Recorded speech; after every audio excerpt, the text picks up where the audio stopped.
Broadcast live. Coming to you live. We're live From the basement of an abandoned training facility where we talk about fighting, training, and events.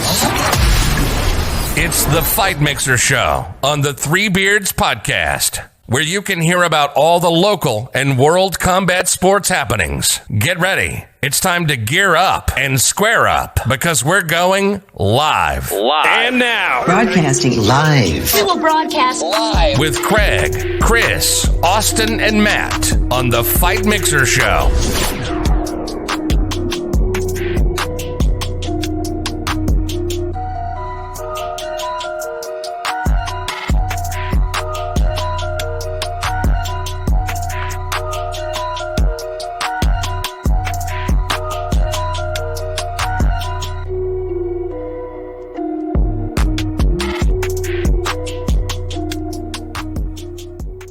Welcome to the Fight Mixer Show on the Three Beards Podcast. My name is Craig. Along with me, Austin. Filling in for Chris today is the one and only Joe the Nose Wilk. And we would like to welcome into the cage Mr. Solomon Renfro. How are you today, sir? I'm good, man. I'm good. How about yourself? Really good. Appreciate you coming in and speaking with us here. So obviously, you know, last week we've had some awesome news. MMA is back. Yeah. So this is a beautiful thing. Oh, it's fantastic. I mean, you know, we were prior to the coming on air, we were all talking about, you know, the match that's going on right now, and so you might hear us occasionally just like, oh, you know, because we're gonna see a highlight. So, you know, bear with us on that one. So I want to start off. How did you come away with the nickname the Black Dragon? Yeah, so when I was younger, I did Jeet Kune Do, and I also hung around a lot of Asian kids. And so me kind of being like the only black kid around a bunch of Asians, they kind of just gave me the name. And then when I went to high school, I don't know, it just stuck. All my friends knew I did martial arts and stuff. And once again, I was a black guy doing martial arts. They just started calling me Black Dragon, man. And Nice. That's funny. So. Well, yeah, those are the cool nicknames where it's just kind of organic growth. It's just like it sticks with you, and you're like, yeah, that works. I mean, yeah, I never realized I wasn't gonna make this up or anything. But I mean, I love Bruce Lee. You know, I mean, who doesn't? You know, and watch him all my life. So it's also an honor to be called a dragon. But at the same time, it wasn't like I was like sitting at home like, oh, what can I think of? You know. Oh yeah, I mean, who doesn't like, you know, his movies? I mean, it's you get, you know, don't focus on the finger. You know, so, yeah, they're fantastic. So where did you train in Jeet Kune Do up there? Was it in New York area that you trained there? Actually no. So I'm originally from Cleveland, Ohio. So okay. When I was younger, my father started me out in martial arts. But then after that, I also started boxing at a real young age. So I was doing Jeet Kune Do and boxing at a real young age. And so that's pretty much how I started out. My dad kind of pushed me into it. Yeah, because I know, like, I was watching a few things about you, and, you know, you said, I think it was, if I remember right, you're like 10 to 12 is when you started doing boxing. Yeah, actually, I won the Junior Olympics at 12 years old. I started boxing, like 6. Yeah, that's pretty cool. Yeah. I mean, then I think you said it's like, was it during high school that you found that you just really enjoyed the MMA? Yeah. So it was honestly before high school. Like I always liked watching MMA. I always loved combat sports. You know, just coming up in combat sports surrounding. My dad used to fight. My granddad used to fight. So just coming up, you know, around people who did combat sports, coming up in gyms and stuff, I always had love for it. But then I kind of, you know, faded away toward football. But then I realized, you know, through playing football that I really did love martial arts some more, and it kind of brought me back. So I joined the wrestling team in high school, and I haven't looked back ever since then. And at first, I honestly didn't even want to wrestle. My friend's father was the coach, so they convinced me to, and I loved it. And once I did that, I fell in love with it. So when did you start doing BJJ? So I started jujitsu like right after high school. So like my senior year of high school, actually, like March of I'm gonna say 2015, I started doing jujitsu. So Yeah, that man, I I've tried, and I've talked on this a couple months.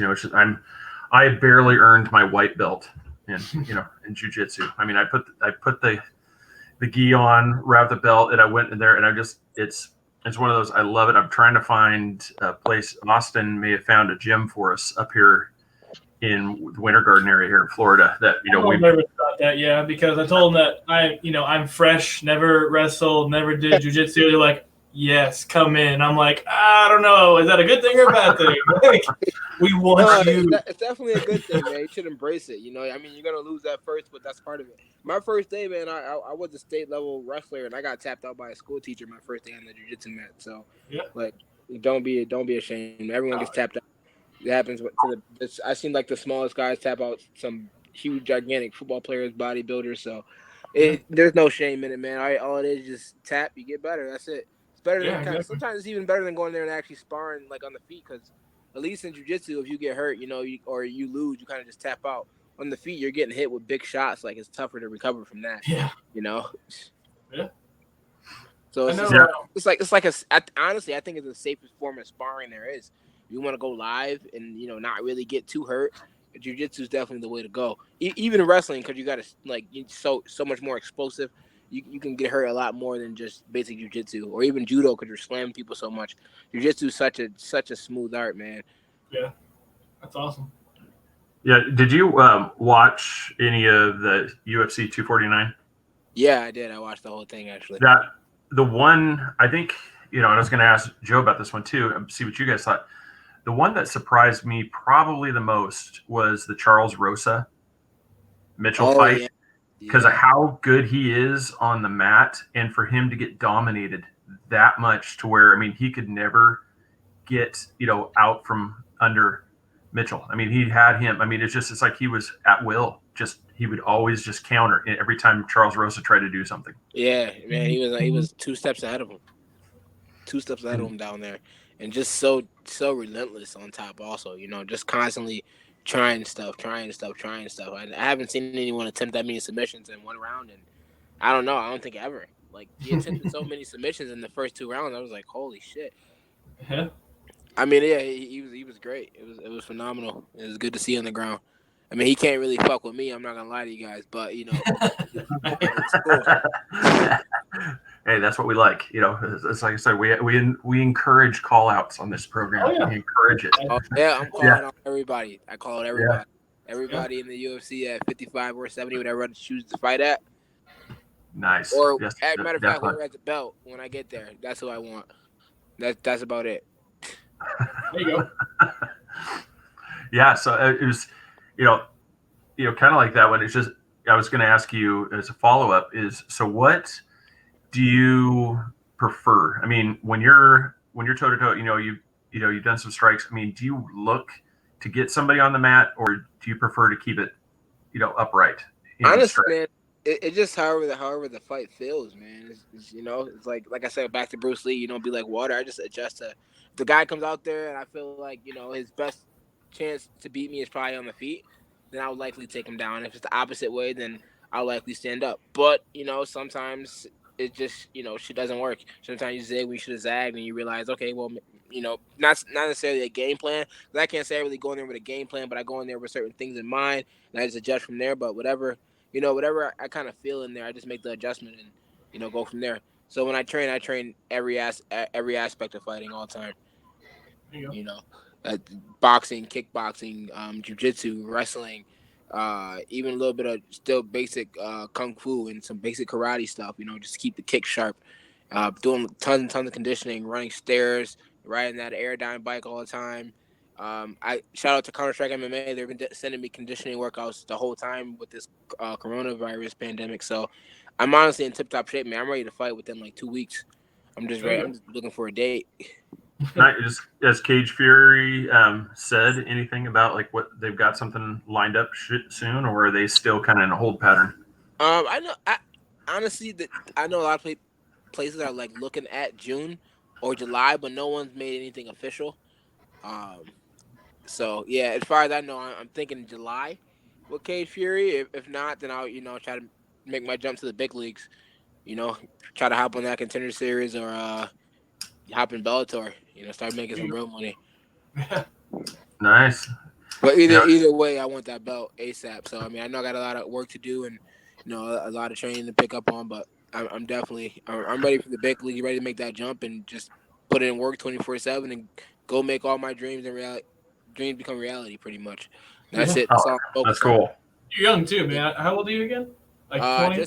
I turned 23 in February. 23. I mean, yeah, so young. I'd give a testicle and a half to be 23 again. Really? The gym I went to, he's like, how old are you? I said, I'm turning 25 next month. Oh, shit, you're so young. Yeah, let's do this. I'm like, I'm ready, man. As soon as the lockdown's over, I'm joining. I'm telling you. I'm excited. Yeah. And that's kind of like with the lockdown, as everybody has that debate. I'm like, I think I'm trying to remember who I friended that had it. He was out in front of a Capitol building wearing his gi with the sign that said legalize jujitsu. So I was like, yes, exactly. It's like, God, all 20 of us can pile in the bread aisle at Walmart, but heaven forbid 2 dudes and 2 girls get on, are rolling around on a mat in a gym. That is dangerous. That is going to, kill us all. But we can all pile into Walmart. That's safe. That's essential. Right. Yeah. I'm like, It's a trip here in Kansas. They're gonna. Oh, you guys can see that go, knockout? you can get, I missed it. I went for replay. Oh, yeah. Go ahead, Joe. Boy, Brian, man. One of my new teammates. I'm still not watching them. You can go get a massage and get your hair cut and like all this stuff right now, but like we can't roll, so it's weird because I don't get it. Like if you're in contact, you're in contact. You know what I mean? So yeah, that's what the gym told me too. He was like, if we open up and we still have the 6 foot distance, we'll figure out a way to strike or we'll figure out something. I mean, we're not going to not train. So, I mean, but Joe, I mean, we bring you in last minute, but his record total, I think if I have my records right, he's 14-1. Solomon is, and his one loss was a split decision. Fucking bullshit. And I tried to get a rematch on that. But it's all good. It is what it is. And 14. So holy shit, man! Good for you. It sounds like you got a good background too, man. I'm always really curious. Now, soon to be 16 and. There you go. I'm always curious about your traditional martial arts background. Do you feel like I feel like a lot of guys like that people got away from that for so long that I feel like it's like an ace up your sleeve sometimes. You're talking about working on some of your kicks from traditional martial arts. And I think, like I said, people were too quick to discard a lot of martial arts early on. It's like, oh, kickboxing and jiu-jitsu, and then like people are like, whoops, forgot we need to learn how to wrestle. And I feel like now we're getting to a point too. If you watch guys like the Pitbull boys, Cejudo, obviously like Machida, Wonder Boy, a lot of these guys are like implementing MVP, implementing a lot of like a more traditional stance and more traditional striking on the feet. Do you feel like that's something you've been able to implement? Yeah, for sure. I can do both, honestly. Just like I said before, whatever the fight calls for me to do. If a guy's more open down the middle, then I'll probably switch more to that traditional stance just because the side kicks are there. I can kind of like slide in and slide out a little bit on him. But if he's more, if he's a little more bladed, then probably I'll probably get a little more of a boxing stance. I'd say boxing / wrestling stance, to where I can try to pick my side and try to take an angle and then come in. But those traditional stances, that left leg or your right leg is so far out forward. For guys that kick a lot, it's kind of annoying to deal with that. So, you got to pick and choose your battles. But definitely, I do feel like it's an ace up my sleeve. Like, a lot of guys are surprised by how well I can kick and the fact that I can even kick. There's some guys expect me to come in there and throw a bunch of hooks or something stupid or come in there and try to just take them down and beat them up, But honestly, man, my fight IQ is really up there. And my martial arts game is very, very open. Just people haven't even – I feel like they've only seen, like, a glimpse of it, honestly. They've only seen, like, a glimpse. Yeah, well, I always say, like, I train a lot of fighters, and I tell them, the whole thing is like this, man. Most people, shit's pretty cookie cutter. Like, like you go to a gym and you spar with 5-6 guys, it's all the same thing over and over again. But like, so like the stuff that people aren't used to seeing day in and day out, sometimes that can be like ultra effective in a fight. If you go against a guy that has nobody like you at their gym to train with, you're going to have a big advantage. Yeah, for sure. That was weird. But no, it was kind of funny. I was just going to ask that question too about, the martial arts, because I've asked this a couple of things, being fairly new to diving into this, is part of the rules, like you don't see a lot of people, especially with martial arts backgrounds, blocking punches and countering. Is that something that's not allowed, or is that just something that not a lot of people attempt? For me, it was the martial art that I learned was Jeet Kune Do, so it was like way of the intercepting fist, which is like offense, defense, offense, which is pretty much countering. You dodge a punch, you throw a punch, or you block a punch, you throw a punch. But I do know a lot of martial arts to where they're kind of more of a, let's say, Conor McGregor, for example, right? Everyone knows him. He comes from more of his stance is kind of a karate stance. So he slides out the way, or even Wonder Boy slides out the way, right? A lot of times those guys slide out the way, but they don't come back to where. But Conor's changed it to where, because Conor has such great boxing as well as the karate, so he slides out with that karate style and he comes back in with the beautiful boxing. That's where Wonder Boy, you'll see him slide away and he'll counter with some good kicks. So, with the traditional style, it's definitely more of like less blocking, because you got to think the traditional martial arts come from a lot of smaller Asian gentlemen, let's just be honest, and they would fight a lot of Europeans. They were just much more bigger. They couldn't stand there and block those shots, so they had to not get hit at all. So that's kind of where it comes from, and then also, for me, like with the boxing, the name of the game is to hit and not get hit, so that's just pretty much what it is. Try to hit them, not get hit at all. You just got to get them with a Hadouken. Yeah.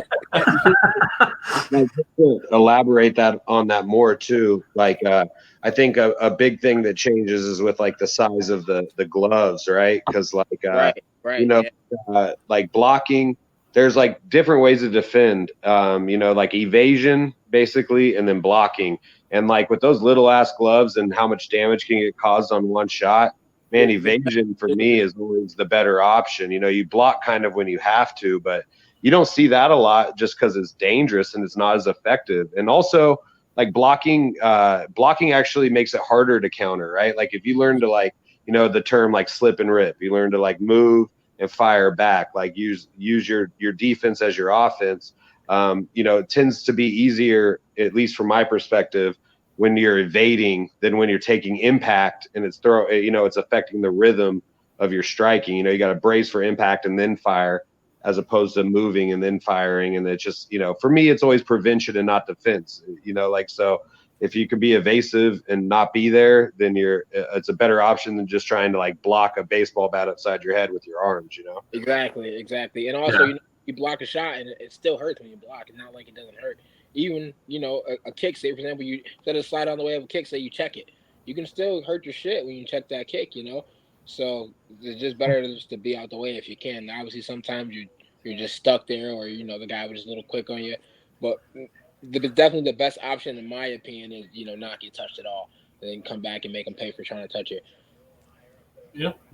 One of the things, like we talked about it a couple weeks ago, about Conor McGregor with Cowboy Cerrone when he did that shoulder check right into the nose, hit his nose.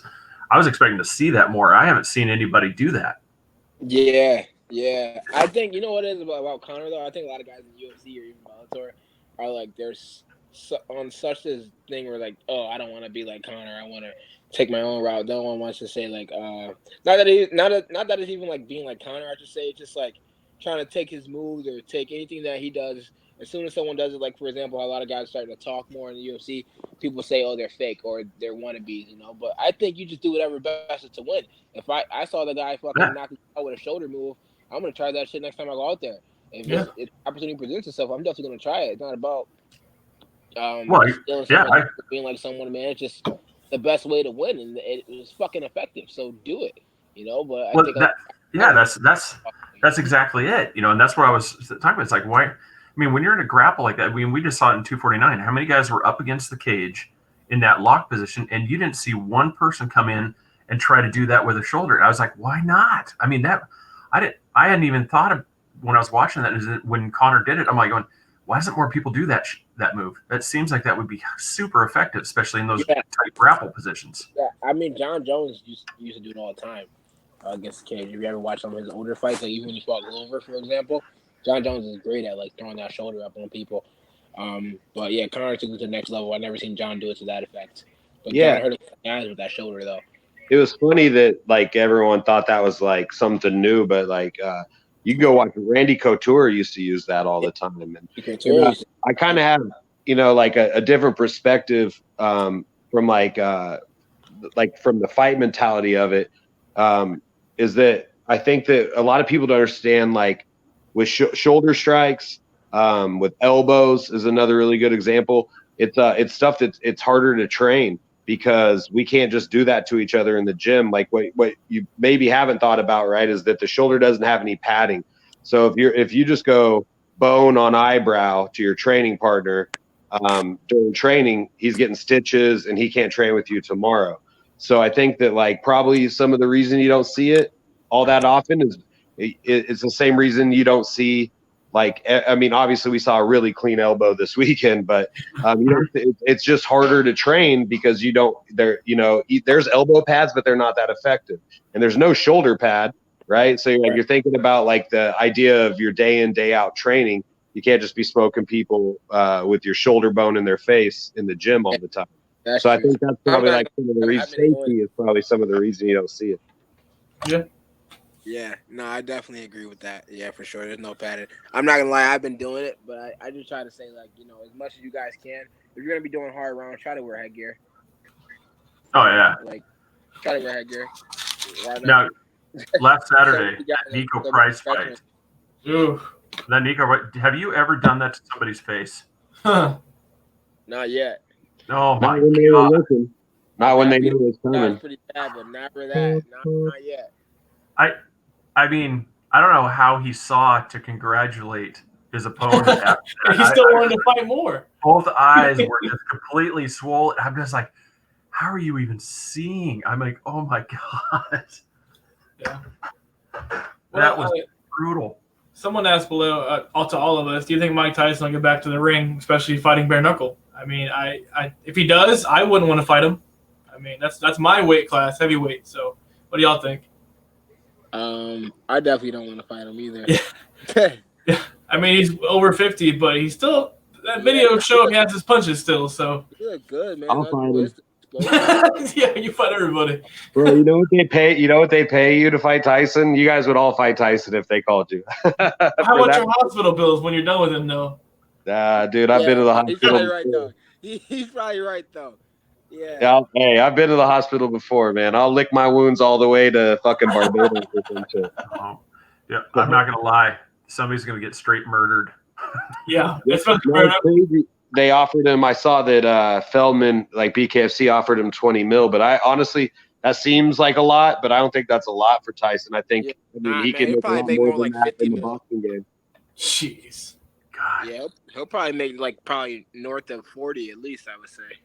Yeah, we'll see if he's talking about doing exhibitions, but man, it sure seems like he's fired up. Like once it's back, it's back. And some of these that I think that's like a thing we're gonna start seeing a lot more of. We got like De La Hoya calling out McGregor, and we have I think we're gonna see more of these like legends fights, and so I don't see why not with boxing. Like let him get in there, man. I'll tell you this, man. Whoever Tyson fights, whatever rules or whatever, we're all going to be watching. Exactly. And make money. Yeah, it's going to make tons of money. I'm interested. Like I'm telling you, I've been saying this. Don't be shocked if he's in bed with Dana, man. Like I'm telling you, like that. Those videos, that's fucking Rafael Cordero. That's Shoot the Box. He's training with like MMA guys. I'm not saying he's going to fight in the literal UFC, but don't be surprised if Zuffa is involved somehow. And I wouldn't be surprised to see him fight like a big name, like ex MMA fighter in a boxing match or something like that. Like I find it. I know he's tight with Dana, and I find it suspicious that he's training with Rafael Cordero and not like a strict boxing trainer, you know? Hey, I was thinking that too, honestly. I was like, why is he training with Rafael Cordero? I mean, I know all rights, he's a great coach, but he's not, a boxing coach. There's a difference between like a pure boxing coach and a MMA coach or a Muay Thai coach or, karate. Like boxing's its own art. Yeah, it's a fighting form, but like for the level of boxing that Mike Tyson was at, I'm like wondering, why he wasn't training with, like, I don't know, just more of a boxing trainer, Yeah. Yep. We'll see. I swear too on one of those videos, I saw him step in an elbow too. And I'm like, why is he working on that? Like, Oh. Like, to one of our comments real he quick. used to elbow guys anyway.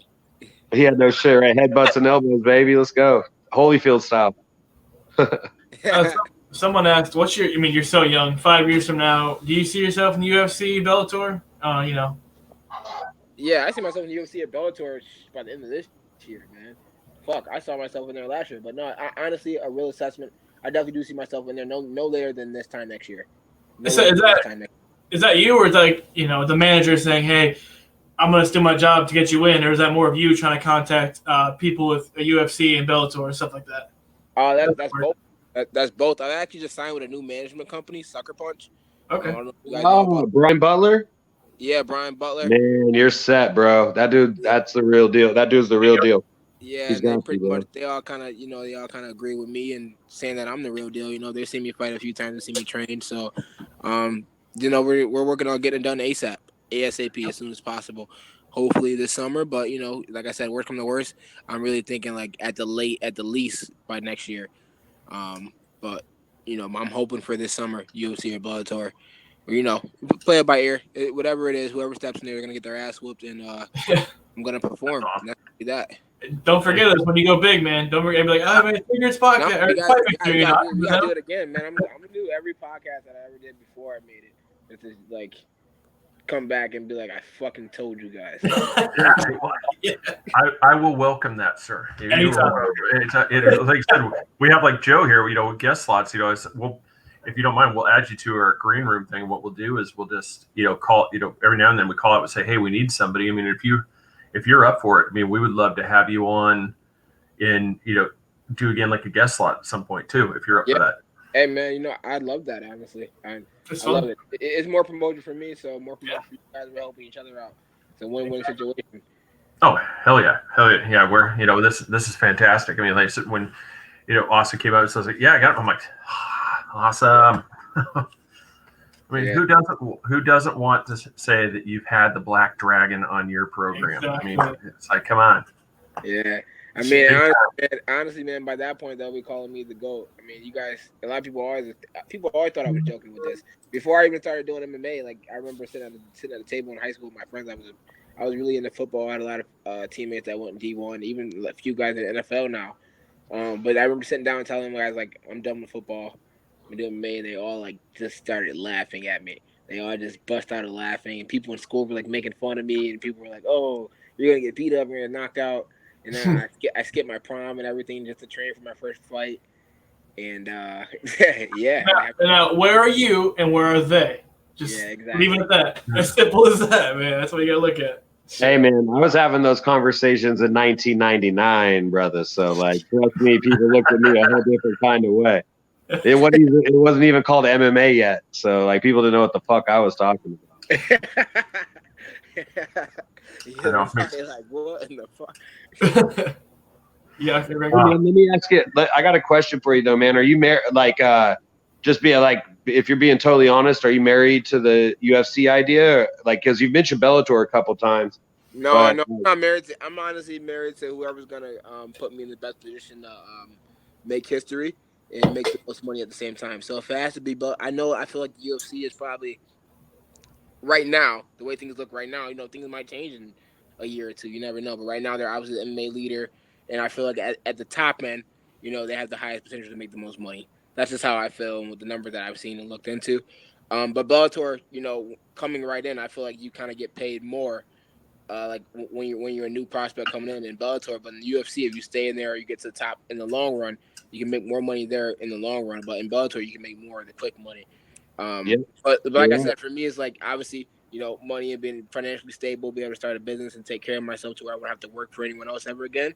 But then also, my legacy. I want to be known as the greatest of all time. So whoever's gonna put me in that position and make sure that becomes a staple for my name, that's who I'm gonna go with. And also, like I said, whoever takes care of me relationship wise. But I feel like, man, fuck, if UFC were like I didn't want you and I went to Bellator, I'd make Bellator better than UFC. There you go. There you go. That's awesome. Yeah. No, that's one of the reasons I asked, man. I try to advise. My boy Patrick Mix. You guys know who that is? Dude, okay, so okay. I actually just rolled with him today, man. He's a fucking. Okay. You got it. Okay, listen. Here we go. We need it because oh man, what's his name? I completely forgot. We have a fighter that is calling Patrick Mix out, but I can't get a hold of him. Oh really? Yeah. I literally just rolled with him. Like I was just texting him before I got on the phone with you. Oh man, what's his name? Craig. What's his name? No, I'm looking. He said I'll fight a lot of people, but the one person I want to fight is Patrick Mix, and he won't call him back. So if you can get a hold of him, and both you and Patrick Mix can come on, that'd be great, man. Honestly. Yeah, I can get a hold of Pat for you guys. Craig's looking at his name. I forgot his name. I'm looking through my notes right now, trying to find this because this. Yeah. He was like, you guys give me that guy's name. I guarantee he'll call. Oh man. Oh, I'm looking. Keep talking here. I'm trying to find it here. It's on one of these things. Holy cow! As soon as you said that, I'm like, oh, get out of here. I'm like, that is exactly who we were trying. Is it Rafael Stotts? Rafael Super Stotts. Yeah, you guys gonna text me that name. But yeah, he'll definitely. What weight is Mix? Stotts is a 35, a 25, 35. Yeah, Mix is definitely a 35er, but he's a big 35er. He's not what you guys. Okay, yeah. Stotts. I actually know him, man. He's a stud. He trains at Rufus Sports. He was what's crazy about Stotts? Shit, like it doesn't sound like him to be calling people out, but I don't know. But anyway, the crazy thing about that kid is put on wrestling shoes the first time in his life his junior year of high school. He ended up being a 2-time NIA national champion. Yeah, he wasn't calling people out. We just said we were pushing him like, hey, who do you want to call out? He's like, well, I really want to fight Patrick Mix. I'm like, all right, let me look him up. So yeah, it wasn't a lot of trash talk. He was just saying it's like this guy, I can't get him to do a fight, and that's why I was like, oh, we got to get this one. You guys are stirring the pot. Look at you guys stirring the pot. Look at you guys rifling through your fucking notes. I'm like, where did I write this down? I was just like, oh. We promised Rafael. We tried to find Patrick. So yeah. So is Rafael? Is he in Bellator? Yes. Rafael. Yeah, he's in Bellator. What's his record? I think he's lost twice ever. Or maybe just once. He used to be. He fought for Victory Fighting Championships and a bunch of other promotions, and then he was on Dana White. Look, he got his loss was actually Dana White was there. He was like featured on when he was doing Dana White looking for a fight, and was dominating the fight and got clipped with a spinning back fist. Yeah. And then he won several more fights, but they didn't sign him, so he ended up going to Bellator. But while they're looking through that stuff, man, I want to go back to a point I was talking to you about, and it's actually similar to the Rafion situation. Is I feel like I'm glad that you have that attitude with Bellator and the UFC because, man, like real talk, I skipped the Bellator tournament twice because I had the UFC in my inbox, and then they never ended up using me, and I always regretted that. That was in the tournament days, and it was good money and high-profile fights, and I felt like I was just so married to the idea of the UFC. But then I trained, a Bellator tournament champion, a 2-time title contender, David Rickles.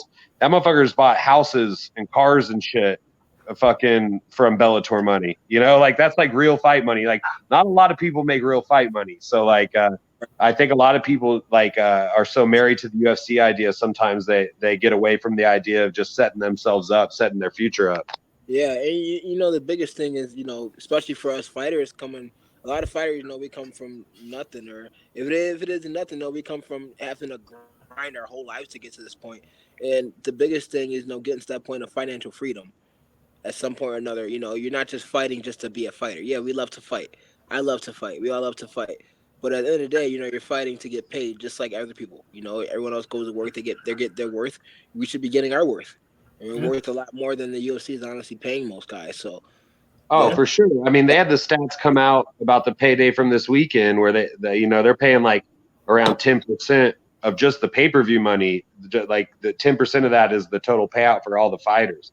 And we're not talking about sponsors and all that, and then obviously not now, but then you talk about tickets and concessions. Like they're making a killing.